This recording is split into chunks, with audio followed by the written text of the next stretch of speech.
Virginia's getting 12.5 points. That is a lot of points. This is a good Virginia team that is tied for the most sacks in college football. I think the score will come down.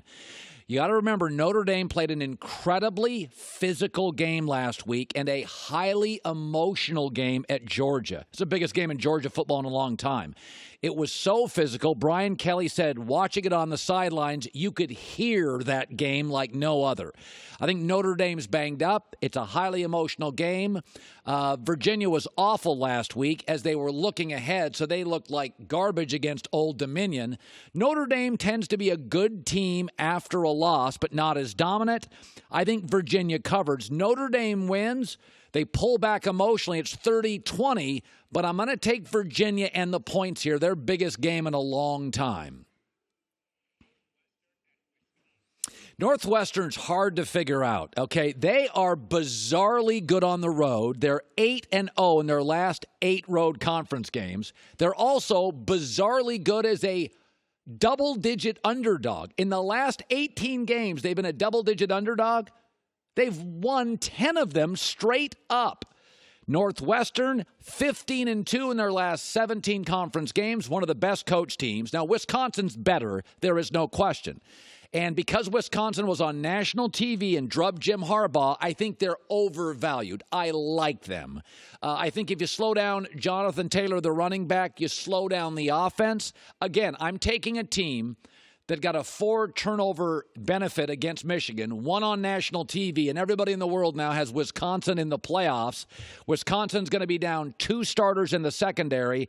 They win the game 36-16, but I'm taking the 24.5 points with Northwestern.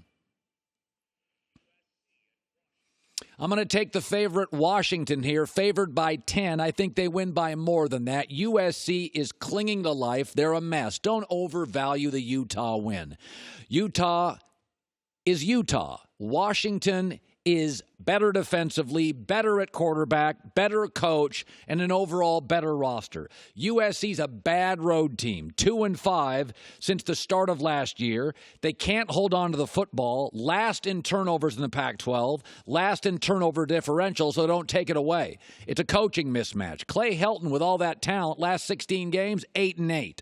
Washington doesn't lose at home much with Doug Peterson, 16-1 in their last 17. Washington does one thing well. They are absolutely brilliantly coached on defense. They're number 2 in the conference. And the other thing is Jacob Eason, if you haven't seen him play for Washington, is going to end up going in the draft. He may go number 1 or 2. Spectacular quarterback mismatch here.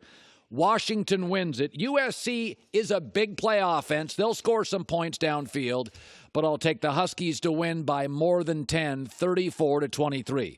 So Virginia is going to lose at Notre Dame, but take the points. Notre Dame pulls back a little off that highly physical, emotional win over Georgia. Northwestern loses to Wisconsin, but I think Wisconsin's a tad overvalued after winning on national TV. I think they pull back a little bit emotionally.